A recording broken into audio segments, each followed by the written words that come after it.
Hello friends, welcome to my YouTube channel TTG classes. Friends, आज हम लोग matter पढ़ने वाले हैं, जिसमें हम लोग सबसे पहले मैटर के बारे में जानेंगे कि मैटर क्या है, मैटर की प्रॉपर्टी क्या होती है, मैटर के गुण क्या होती है, उसके बारे में हम लोग जानकारी अभी प्राप्त करेंगे। सबसे पहले जानेंगे कि मैटर क्या है। तो दुनिया की हर वो वस्तु जो स्थान घेरती है, जिसमें कुछ वजन होती है, वो पदार्थ कहलाती है। चाहे आप दूसरे शब्दों में यह बोल सकते हैं कि दुनिया की हर वस्तु पदार्थ कहलाती है। आपके पास, आपके आसपास जो भी चीजें दिख रही है, वो सारे चीज क्या है? पदार्थ है। जैसे मैं आपके सामने दिख रही है, वो बेंच दिख रही है, टेबल दिख रही है, पेन दिख रही है, मार्कर दिख रही है, ये सारा चीज क्या है? पदार्थ है। तो हम बोल सकते हैं कि दुनिया की हर एक वस्तु क्या कहलाती है? पदार्थ कहलाती है। आइए समझते हैं।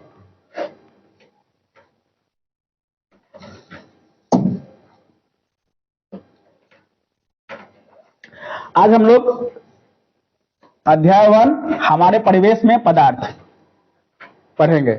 हमारे मतलब हम लोगों के परिवेश मतलब जिसमें हम लोग रहते हैं उसके, और पदार्थ मतलब बताया कि दुनिया की हर वस्तु क्या कहलाती है? पदार्थ कहलाती है। तो आइए समझते हैं। पदार्थ को इंग्लिश में हम लोग सब्सटेंस बोलते हैं या मैटर बोलते हैं। पदार्थ को इंग्लिश में क्या बोलते हैं? सब्सटेंस या मैटर बोलते हैं। तो पदार्थ वह वस्तु जो स्थान घेरे। स्थान घेरना मतलब छेकना, वह वस्तु जो स्थान घेरे, जिसमें भार हो, क्या कहलाता है? पदार्थ कहलाता है।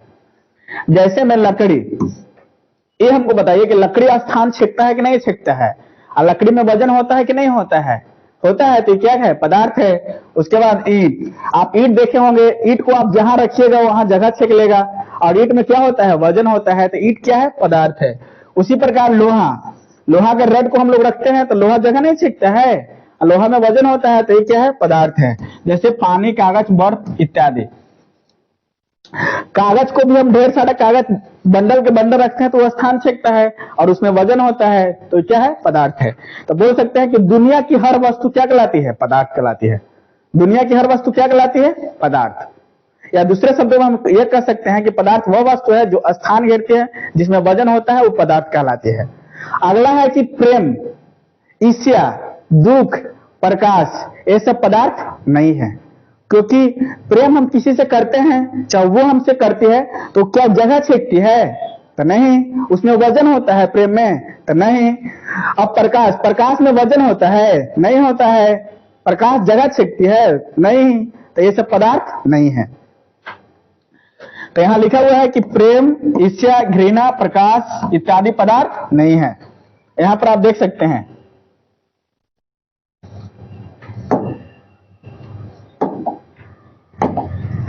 जैसे में फुटबॉल को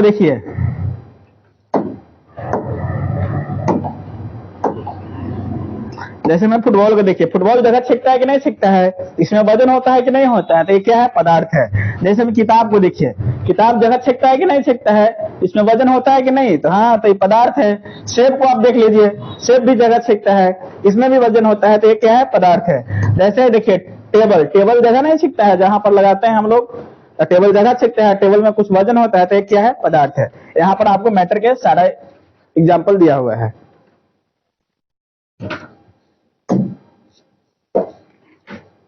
अगला है पदार्थ के भौतिक गुण।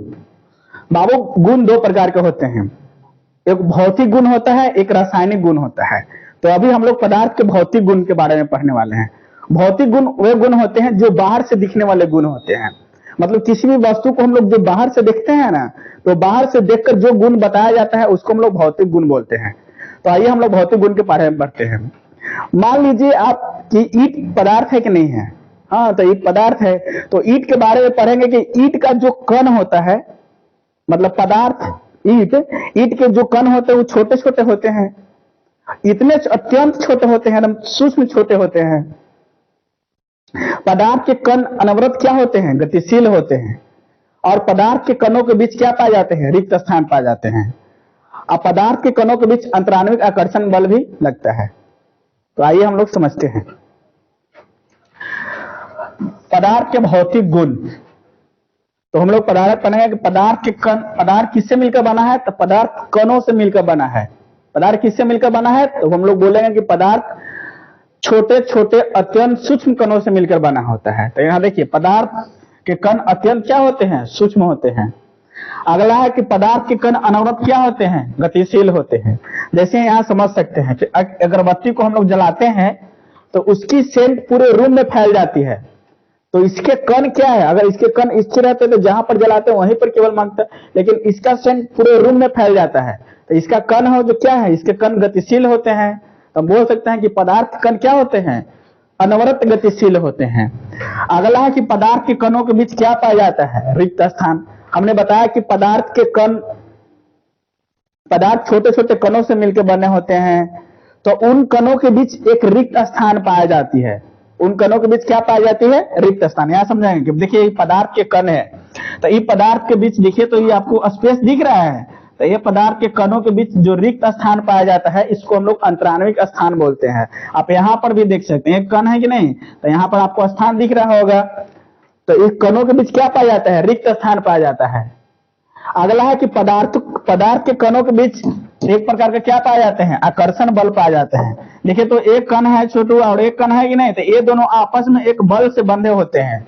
ये दोनों आपस में एक बल से क्या होते हैं, बंधे होते हैं, जिसके कारण यहाँ एकदम एक दूसरे को जकड़े हुए रखते हैं, एक दूसरे को पकड़े हुए रहते हैं। तो हम लोग बोल सकते हैं कि पदार्थ के कणों के बीच एक प्रकार का आकर्षण बल पाया जाता है, जिसके कारण वे आपस में चिपके होते हैं। आगे हम लोग देखेंगे।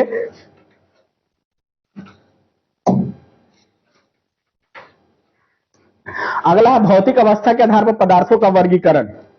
भौतिक अवस्था के आधार पर पदार्थों का वर्गीकरण, तो हम लोग कहते हैं कि भौतिक अवस्था के आधार पर पदार्थों को मुख्यतः 3 भागों में बांटा गया है। भौतिक अवस्था के आधार पर पदार्थों को कितने भागों में बांटा गया है, 3 भागों में। पहला ठोस, जिसको हम लोग इंग्लिश में सॉलिड बोलते हैं, दूसरा द्रव, जिसको इंग्लिश में हम लोग लिक्विड बोलते हैं, और तीसरा गैस, जिसको हम लोग इंग्लिश में भी गैस ही बोलते हैं। तो आपसे कोई पूछे कि पदार्थ की कितनी अवस्था होती है, तो बोलेंगे पदार्थ की मुख्यतः 3 अवस्था होती है। पहला होती है ठोस अवस्था, दूसरा होती है द्रव, और तीसरा कौन सी होती है, गैस। इन तीनों अवस्थाओं के अलावा पदार्थ की 2 और अवस्था भी होती है, जिसको हम लोग प्लाज्मा के नाम, चौथी अवस्था प्लाज्मा के नाम से जानते हैं। आप 5वीं अवस्था पदार्थ के बोस-आइंस्टीन कंडेंसेट के नाम से जानते हैं। तो आपसे कोई पूछे कि पदार्थ की चौथी अवस्था का क्या नाम है, तो बताएंगे कि प्लाज्मा अवस्था। अगला आपसे पूछा कि पदार्थ की 5वीं अवस्था का क्या नाम है, तो बताएंगे कि बोस-आइंस्टीन कंडेंसेट। आइए समझते हैं। भौतिक अवस्था के आधार पर पदार्थों का वर्गीकरण, मतलब भौतिक अवस्था के आधार पर पदार्थों को हमको बांटना है, मतलब अलग अलग करना है। वर्गीकरण मतलब बांटना। तो पहला है भौतिक अवस्था के आधार पर पदार्थों को मुख्यतः कितने भागों में बांटा गया है, 3 भागों में। भौतिक अवस्था के आधार पर पदार्थों को मुख्यतः कितने भागों में बांटा गया है, 3 भागों में। पहला है ठोस, जिसको हम लोग इंग्लिश में सॉलिड बोलते हैं, दूसरा है द्रव, जिसको हम लोग लिक्विड बोलते हैं, और तीसरा है गैस। ठोस, द्रव, गैस के अलावा पदार्थ की 2 और अवस्थाएं होती है। अभी हमने बताया कि ठोस, द्रव, गैस के अलावा पदार्थ की 2 और अवस्थाएं होती है, जिसको हम लोग कौन सा अवस्था बताएं, प्लाज्मा अवस्था। इस कौन बताएं, 5वीं अवस्था बोस-आइंस्टीन कंडेंसेट के बारे में बताएं। उसके बाद यहाँ आप देख सकते हैं इमेज। आपसे कोई पूछे कि सॉलिड, यहाँ देखिए सॉलिड, लिक्विड, उसके बाद गैस। यहाँ प्लाज्मा को भी देख सकते हैं।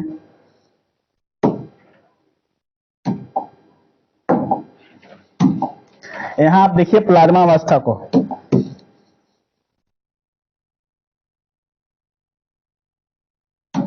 यहाँ प्लाज्मा का इमेज आपको दिखाया गया है। इसके बारे में हम लोग अभी जस्ट पढ़े। हाँ, तो अभी हम लोग प्लाज्मा अवस्था के बारे में पढ़ेंगे। प्लाज्मा अवस्था की पहचान सर विलियम क्रिप्स के द्वारा 1879 ईस्वी में किया गया, किंतु इसका नामकरण इरविन लैंगमुंडर के द्वारा किया गया। आपसे कोई पूछे कि प्लाज्मा अवस्था की पहचान सबसे पहले कौन किया, तो इरविन लैंगमुंडर के द्वारा। और खोज किसके द्वारा किया गया, तो सर विलियम क्रिप्स के द्वारा किया गया। आइए इसके बारे में समझते हैं। प्लाज्मा अवस्था का न तो कोई आकार निश्चित होता है और न ही आयतन निश्चित होता है, मतलब दोनों क्या होता है, अनिश्चित होता है। अभी समझाएंगे कि क्या होता है निश्चित है, क्या होता है अनिश्चित। तो यहां पर समझिए, प्लाज्मा अवस्था की पहचान सर विलियम क्रिप्स के द्वारा 1879 ईस्वी में, किंतु इसका नामकरण इरविन लैंगमुंडर के द्वारा किया गया। उसके बाद है प्लाज्मा पदार्थ की केमीय अवस्था है। ये आपसे क्वेश्चन पूछता है कि प्लाज्मा पदार्थ की केमीय अवस्था होती है, तो प्लाज्मा पदार्थ की केमीय अवस्था होती है चौथी अवस्था होती है, जिसका कोई निश्चित आकार या निश्चित आयतन नहीं होता है। उसके बाद हम लोग पढ़ेंगे कि सूर्य और तारों में ऊष्मा प्लाज्मा अवस्था के कारण होता है। जो सूर्य और तारों में जो ऊष्मा होती है वो किसके कारण होती है? ये प्लाज्मा अवस्था सूर्य में पाया जाता है, इसके कारण ही सूर्य और तारों में ऊष्मा उत्पन्न होती है। ऐसा माना जाता है कि प्लाज्मा अवस्था का तापमान लगभग 20,000 डिग्री सेल्सियस होता है, जो सूर्य और तारों में ऊष्मा के लिए जाना जाता है।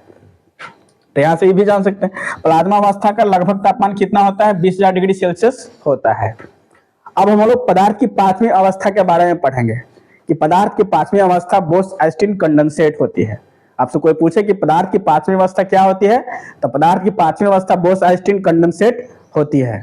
आइए उसके बारे में भी पढ़ लेते हैं।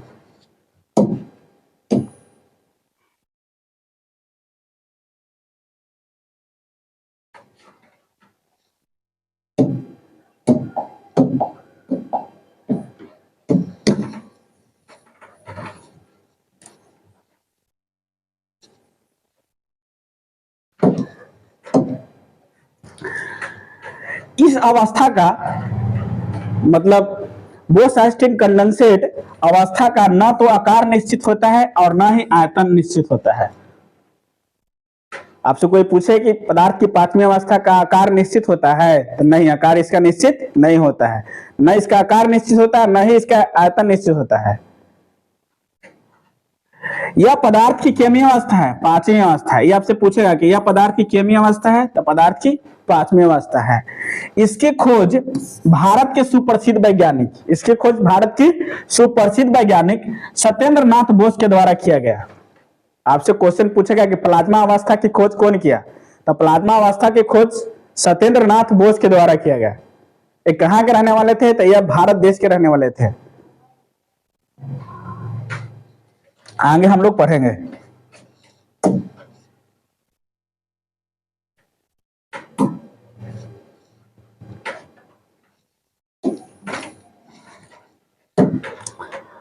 हमने बताया कि भौतिक अवस्था के आधार पर पदार्थों को मुख्यतः 3 भागों में बांटा गया है। इसके अलावा पदार्थ की 2 और अवस्था होती है, प्लाज्मा अवस्था होती है जो पदार्थ की चौथी अवस्था होती है। अब उसके बाद पांचवी अवस्था बोस-आइंस्टीन कंडेंसेट होती है। तो भौतिक अवस्था पदार्थ को हम लोग 3 भागों में बांटा गया है, जिसमें पहला ठोस के बारे में अभी हम लोग पढ़ने वाले हैं कि ठोस किसे कहते हैं, ठोस पदार्थ किसे कहते हैं। तो ठोस पदार्थ वह वस्तु होती है जिसका आकार एवं आयतन दोनों निश्चित होता है। निश्चित मतलब बदलने वाला नहीं। जैसे आप एक ईंट ले लीजिए, आप एक ईंट को क्या देखिएगा कि ईंट का जैसा आकार रहता है, जैसे मैं यहां समझिए, ईंट का जैसा आकार रहता है ये फिक्स है कि ऐसा ही रहेगा। इसको आप अपने क्लासरूम में देखिएगा तो ये ऐसा ही ईंट दिखेगा। आप इसको अपने घर लेकर चल जाएगा तो ईंट आपको ऐसा ही दिखेगा। आप इसको अपने नानी घर में लेकर जाइएगा तो ये आपको ईंट ऐसा ही दिखेगा। तो हम बोल सकते हैं कि इस ईंट का आकार क्या है, निश्चित है, मतलब बदल नहीं रहा है। तो ठोस पदार्थ वह पदार्थ होती है जिसकी आकार एवं आयतन दोनों निश्चित होती है। आयतन अगर समझना है तो समझेंगे कि एक ईंट का वजन इस क्लासरूम में 1 केजी है, तो आपके घर में भी कितना केजी रहेगा, 1 ही केजी। और आपके नानी घर में कितना रहेगा, 1 ही केजी। तो हम कह सकते हैं कि ईंट का आकार एवं आयतन दोनों क्या है, निश्चित है। तो आपसे कोई पूछे कि ठोस पदार्थ क्या है, तो बोलेंगे कि वह वस्तु जिसका आकार एवं आयतन दोनों क्या होता है, निश्चित होता है।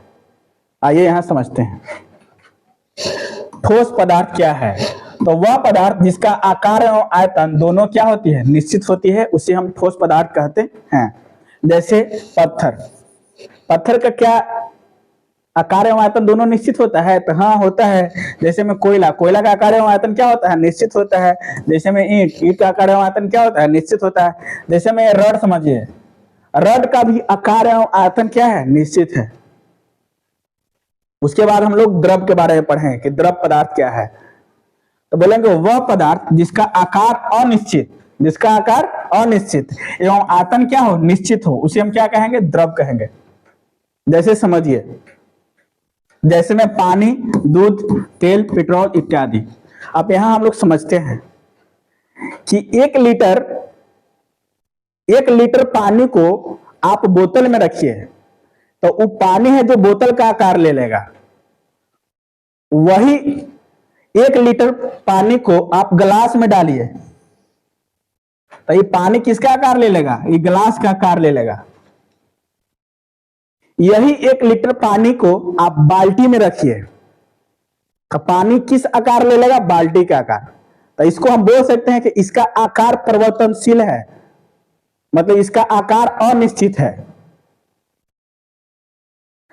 अगर यहां पर 1 kg पानी अट रहा था तो इस गिलास में भी कितना पानी रहेगा? 1 लीटर रहेगा।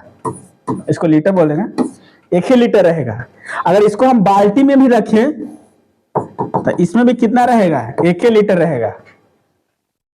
तो इसका बोल सकते हैं कि इसका आकार क्या होता है? अनिश्चित होता है। लेकिन आयतन क्या होता है? आयतन निश्चित होता है। निश्चित बोले तो फिक्स होता है, मतलब बदलने वाला नहीं होता है। आकार क्या होता है? बदलने वाला होता है।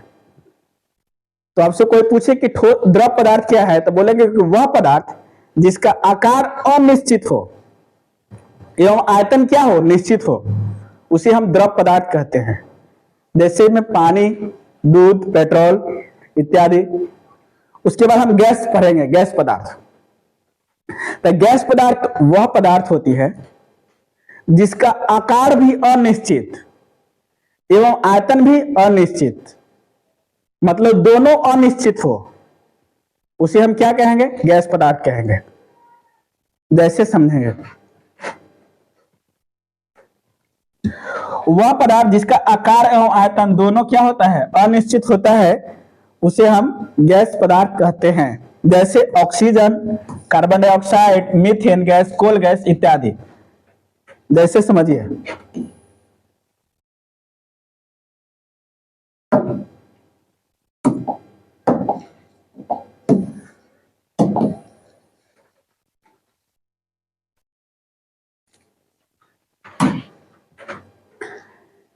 जैसे में आपके आसपास कार्बन डाइऑक्साइड गैस है कि नहीं है? तो है।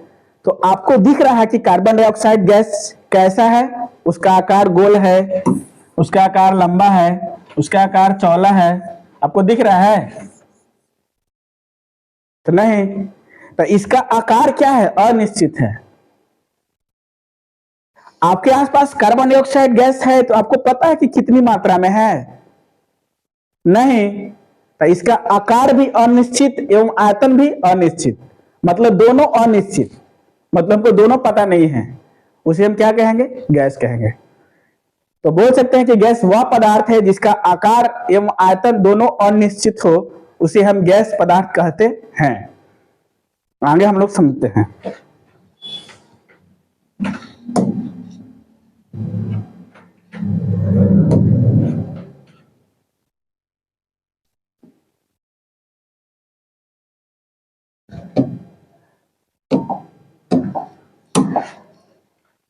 अगला है ठोस पदार्थ के गुण।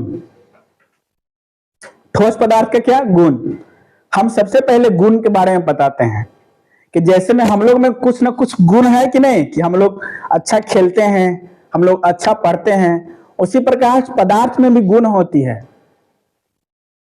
तो हम लोग कौन पदार्थ के गुण पढ़ने वाले हैं? तो किस पदार्थ का? तो ठोस पदार्थ के गुण। तो पढ़ेंगे कि ठोस पदार्थ के गुण निम्नलिखित है। पहला है कि ठोस पदार्थ का आकार एवं आयतन दोनों क्या होता है? निश्चित होता है। हमने नहीं बताया कि ठोस पदार्थ के आकार एवं आयतन क्या होती है? निश्चित होती है। अगला है कि ठोस पदार्थ के घनत्व क्या होते हैं? उच्च होते हैं। ठोस पदार्थ के घनत्व क्या होते हैं? उच्च होते हैं। उसके बाद है ठोस पदार्थ का द्रवणांक एवं क्वथनांक प्राय क्या होते हैं? उच्च होते हैं। अभी समझाते हैं इसको। अगला है ठोस पदार्थ संपीड्य होते हैं। क्या होते हैं? संपीड्य। उसके बाद ठोस पदार्थ में बहाव की प्रवृत्ति नहीं पाई जाती है। उसके बाद ठोस पदार्थ के में कणों के बीच अंतराणविक स्थान क्या होता है? बहुत कम पाया जाता है। अगला है कि ठोस पदार्थ के कणों के बीच आणविक आकर्षण बल सबसे क्या होता है? ज्यादा होता है। यहां पर समझते हैं पहला, इसमें तो किसी को कोई दिक्कत नहीं होगा कि ठोस पदार्थ का आकार एवं आयतन क्या होता है, निश्चित होता है, क्योंकि ये बदलने वाला नहीं होता है, ये फिक्स होता है।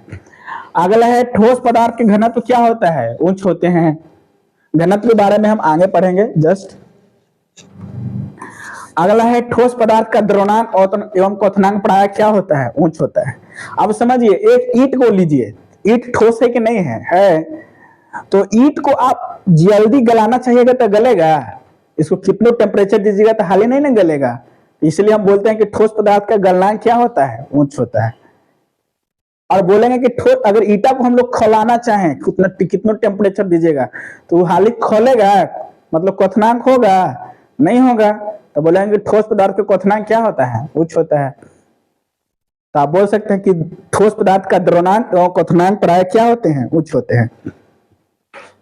अगला है ठोस पदार्थ संपीड्य होते हैं।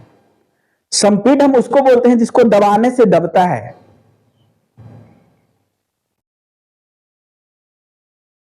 तो ठोस पदार्थ बताइए, ठोस पदार्थ दबने से दबता है, नहीं दबता है, तो ये क्या है, ये संपीड्य है। और जो दब जाता है उसको हम असंपीड्य बोलते हैं। आगे हम समझते हैं। ठोस पदार्थ में बहाव की प्रवृत्ति नहीं पाई जाती है। आप एक ईटा को यहाँ ले लीजिएगा, यहाँ रख दीजिएगा तो ये बह के उधर चल जाएगा, नहीं। अगर यहाँ है तो यहीं रहेगा। मार्कर को यहाँ रख दीजिएगा तो ये बह के उधर चल जाएगा, नहीं, क्योंकि इसमें बहाव की प्रवृत्ति नहीं पाई जाती है। अगला है ठोस पदार्थ के कणों के बीच अंतराण्विक आकर्षण बल बहुत कम पाया जाता है। यहां समझिए, ये ठोस है, ये क्या है, द्रव है, ये क्या है, गैस है। तो ठोस पदार्थ के कण एकदम सटे सटे होते हैं। देखिए तो ये कण सटल सटल है कि नहीं है, तो इनके बीच अंतराण्विक आकर्षण स्थान क्या होते हैं, कम होते हैं। क्योंकि कोई भी चीज सटल सटल रहेगा तो उसमें स्थान कम न रहेगा। जैसे समझते हैं, एक बेंच पर 2 लड़का बैठी है और एक बेंच पर 5 लड़का बैठी है, तो बताए तो कब स्थान कम रहेगा, जब लोग ज्यादा सटल सटल रहेंगे तो उसमें स्थान कम रहेंगे, और लोग थोड़ा सा हटे हटे रहेंगे तो उसमें स्थान थोड़ा सा क्या होंगे, ज्यादा होंगे। तो यहां पर समझिए, इसके कण एकदम सटे सटे हैं, इसलिए इसमें स्थान क्या होते हैं, कम होते हैं। इसलिए इसमें लोग सटे सटे हैं, इसलिए इसमें आकर्षण बल क्या होते हैं, ज्यादा होते हैं। इसमें समझिए, इसके कण इसके तुलना में थोड़ा सा हटे होते हैं, मतलब ठोस के तुलना में द्रव में कण क्या होते हैं, हटे हटे होते हैं, इसलिए इसमें आकर्षण बल इसके तुलना में इसमें क्या होते हैं, कमजोर होते हैं। यहां समझिए, गैस, ये दोनों के तुलना में इसमें इसके कण एकदम दूर दूर होते हैं, मतलब इसमें स्थान क्या होते हैं, ज्यादा होते हैं। और इसमें आकर्षण बल एकदम ये दोनों के तुलना में क्या होते हैं, कमजोर होते हैं, तभी तो इसके कण हटे हटे हैं। एक बात याद रखिए, जिसके कण एकदम सटे सटे होंगे उसमें आकर्षण बल ज्यादा लगेगा, और जिसके कण हटे हटे होंगे मतलब दूर दूर होंगे उसमें आकर्षण बल क्या होंगे, कमजोर होंगे। तो उसके बाद यहां देखिए, ठोस पदार्थ के कणों के बीच अंतराण्विक स्थान क्या पाए जाते हैं, बहुत कम पाए जाते हैं। अगला है ठोस पदार्थ के कणों के बीच अंतराण्विक आकर्षण बल सबसे ज्यादा पाए जाते हैं। आपको यहां से भी आप देख सकते हैं।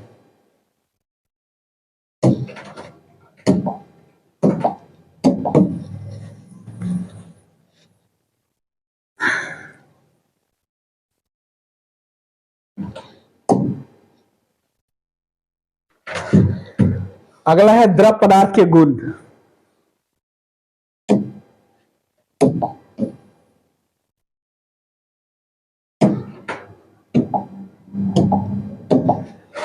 अगला है द्रव पदार्थ के गुण। तो हम लोग द्रव पदार्थ के गुण के बारे में भी पढ़ते हैं। हमने बताया कि द्रव का आकार अनिश्चित होता है एवं आयतन क्या होता है, आयतन निश्चित होता है। अगला है, उसके बाद हम बोल सकते हैं कि द्रव में बहाव की प्रवृत्ति पाई जाती है। द्रव को आप यहां गिराइएगा तो बह के उधर चल जाएगा कि नहीं चल जाएगा, तो बोल सकते हैं कि द्रव पदार्थों में बहाव की प्रवृत्ति क्या होती है, पाई जाती है। बोल सकते हैं कि द्रव पदार्थ में ठोस के तुलना में इसमें स्थान क्या होते हैं, ज्यादा होते हैं। बोल सकते हैं कि द्रव पदार्थ में ठोस के तुलना में इसमें अंतराण्विक आकर्षण बल क्या होते हैं, कमजोर होते हैं। आइए यहां समझते हैं। पहला है कि द्रव पदार्थ के आकार अनिश्चित एवं आयतन क्या होता है, निश्चित होता है। दूसरा है कि द्रव पदार्थ का घनत्व ठोस पदार्थ से क्या होते हैं, कम होते हैं। उसके बाद है अगला है द्रव पदार्थ के द्रवणांक एवं क्वथनांक ठोस से क्या होते हैं, प्राय कम होते हैं। ठोस की तुलना में जल्दी खोलता है, द्रव मतलब पिघलता है और क्वथनांक मतलब खोलता है। अगला है कि द्रव पदार्थ में बहाव की प्रवृत्ति क्या होती है, पाई जाती है। अभी हमने समझाया कि द्रव को यहाँ गिराइएगा तो बह के उधर चल जाएगा, इसमें बहाव की प्रवृत्ति ज्यादा पाई जाती है। अगला है कि द्रव पदार्थ में के अणुओं के बीच अंतराणविक स्थान ठोस के तुलना में क्या होता है, ज्यादा होता है। अभी हमने बताया यहाँ पर कि ठोस के कण एकदम सटे सटे होते हैं। उसके बाद हमने बताया कि द्रव के कण थोड़ा सा हटे हटे होते हैं। उसके बाद हमने बताया कि गैस के कण एकदम दूर दूर होते हैं। ये ठोस हो गया, ये क्या हो जाएगा, द्रव हो गया, ये क्या होगा, गैस हो जाएगा। तो बोल सकते हैं कि ठोस के कण एकदम सटे सटे होते हैं, इसमें स्थान एकदम कम होते हैं। इसके तुलना में इसमें स्थान ज्यादा होते हैं। इसके तुलना, ये दोनों के तुलना में इसमें और स्थान ज्यादा होते हैं। तो यहाँ पर हम बोल सकते हैं कि द्रव पदार्थ के अणुओं के बीच अंतराणविक स्थान ठोस के तुलना में क्या होते हैं, ज्यादा होते हैं। अगला बोल सकते हैं कि द्रव पदार्थ में अणुओं के बीच अंतराणविक आकर्षण बल ठोस के तुलना में क्या होते हैं, कम लिखा हुआ है कि कम होते हैं। आगे हम लोग